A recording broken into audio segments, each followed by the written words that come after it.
네, 오늘 테슬라 실적이 발표됐습니다. 지금 애프터마켓 약 4.4% 정도 하락하면서 310불대로 떨어졌는데요. 일단 간단하게 숫자부터 살펴보겠습니다. 매출 예상치가 22.64빌리언 달러였지만 실제는 22.49빌리언 달러가 발표됐고요. EPS는 0.33달러가 나왔습니다. 이렇게 되면 최근 이 12개월의 갭 EPS 수치가 더 하락하게 되죠. 원래는 1.74달러였고 이에 따라서 P/Ratio가 약 190배였지만 이제 1년치의 갭 EPS가 1.67달러로 하락합니다. 그렇게 되면 P/Ratio가 더 높아진다는 것이죠. 지금 실적 발표에서 나온 이야기들을 정리를 해보면 월스트리트가 좋아할 만한 이야기들이 나오질 않았던 것 같습니다. 테슬라는 결국 안 좋은 관세 상황과 또 BBB 법안으로 인해 친환경 전기차 기업들에게 불리하게 펼쳐질 이런 환경들을 뚫고 자율주행 사업을 확장시켜야 하는데요. 지금 그 사업들이 어떻게 진행되고 있는지 실적 발표에서 나온 이야기들을 정리해 보겠습니다.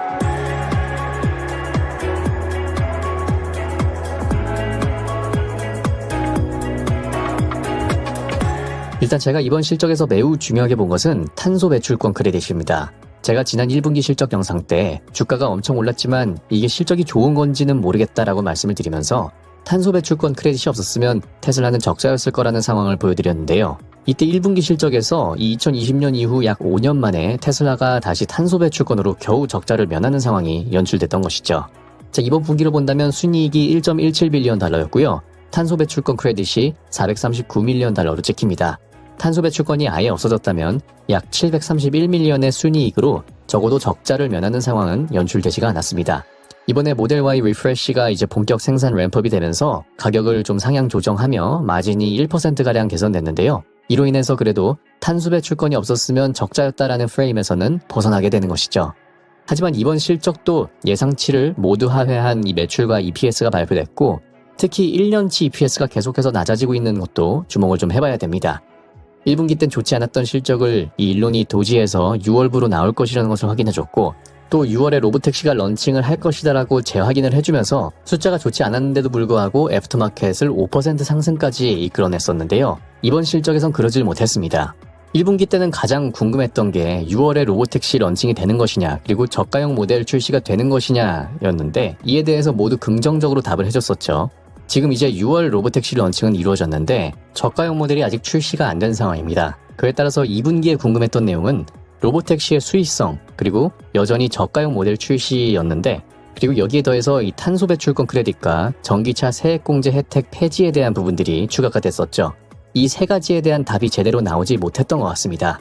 특히 주가의 실시간 움직임을 본다면 이 로보택시 관련 이야기와 탄소 배출권 크레딧과 관련된 이야기가 나올 때 주가가 하락하는 모습이 나왔는데요. 자, 먼저 로보택시부터 보시겠습니다. 일단 모두 아시다시피 지금 테슬라는 오스틴 지역에서 더 넓게 확장을 해서 로보택시 사업을 운영 중에 있죠. 일단 조그맣게 시작했던 이 시범 지역에서 1차 확장을 했고요. 이제 2차 확장이 2주 안에 있을 것이라고 합니다. 이에 더해서 이제 샌프란시스코 베이에리아와 아리조나주 그리고 플로리다주로도 확장 준비 중이라고 했습니다. 올해까지 미국 전역의 반을 커버할 거고 유럽은 아직 규제를 넘어야 한다고 이야기를 하고 있죠. 하지만 중요한 건 이제 언제 어떻게 확장할 거고 얼마를 벌 것이냐가 가장 궁금해진 대목이었습니다. 사이버캡 기반 로보택시 비용 전망에 대한 질문이 나온 부분에서 일론 머스크는 이 로보택시 운영으로 내년 말쯤에나 재무제표에 실질적인 영향이 나타날 것이라고 얘기를 했습니다. 여기서 주가가 크게 한번 출렁였었고요. 이제 저가형 모델 출시, 이게 지금 이제 월스트리트에서 가장 관심을 많이 받고 있는 부분 중에 또 하나인데 당장 수익성에 기여를 할 수 있는 제품이니까 그렇습니다. 근데 이제 저가형 모델은 보니까 올해 말은 되어야 나올 것 같습니다. 기존에 말했던 것처럼 6월에 생산을 진행을 하긴 했는데 이제 생산 램프업을 위한 여러 과정을 거쳐서 4분기부터 본격적으로 출시를 할 것이라는 뉘앙스로 말을 했는데요. 특히 현재 모델 생산에 전력을 다할 것이라는 부분을 본다면 더욱 이 저가형 모델 출시 타이밍이 뒤로 미뤄진다는 것을 저희가 좀 알 수 있겠죠. 이때도 주가가 더 하락했던 모멘트였습니다. 자, 마지막으로 지금 테슬라의 분위기가 좋지 않은 것은 앞서 말씀드렸던 이 탄소 배출권과 전기차 세액공제 폐지 때문입니다. 이제 이 법안이 9월 30일부터 적용이 되는 것이기 때문에 실질적으로 3분기까지는 세이프인데 이제 그 이후부터 문제가 될 수 있는 겁니다.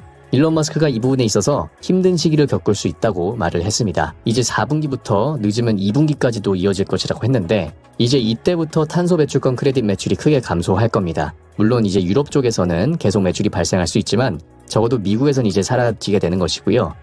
또 이제 전기차 세액공제 폐지가 시작되면 굳이 전기차를 일부러 사는 사람들이 전부 없어질 수가 있겠죠.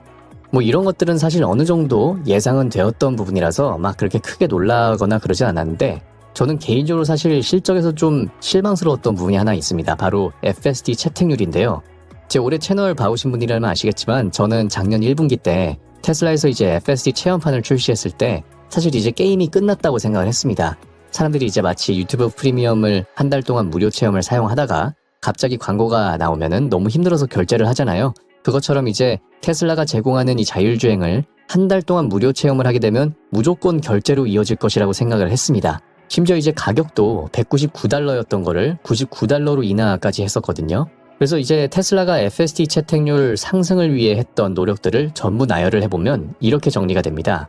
24년 1월 22일에 FSD 버전 12가 나왔고, 이제 3월 25일부터 고객에게 인도를 할 때 FSD 교육을 진행하라는 이메일을 일론이 발송을 했었죠. 시간이 더 걸리더라도 FSD가 무엇인지 설명을 해주고 어떻게 작동시킬 수 있는지 시연을 보여주라는 이메일이었습니다. 3월 26일에는 미국 전역의 차량을 대상으로 1개월 무료 체험을 시작했죠. 그리고 4월 12일에는 FSD 가격을 199달러에서 99달러로 인하를 했습니다. 이제 뭐 추측을 해볼 수 있는 것은, 이렇게 직원들이 FSD 교육을 이제 고객들에게 해줄 때 아마 그런 피드백을 받았겠죠. 월 199달러가 너무 비싸다라든지 하는 그런 피드백을요. 그래서 이런 가격에도 반영을 시켜줬던 것인데, 이렇게 해서 8개월이 지나서 12월 중순 FSD 버전 13이 나오게 됩니다.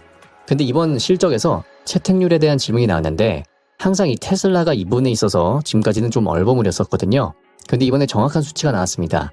FSD 버전 12 출시를 기점으로 지금까지 25% 상승을 했다는 것이죠.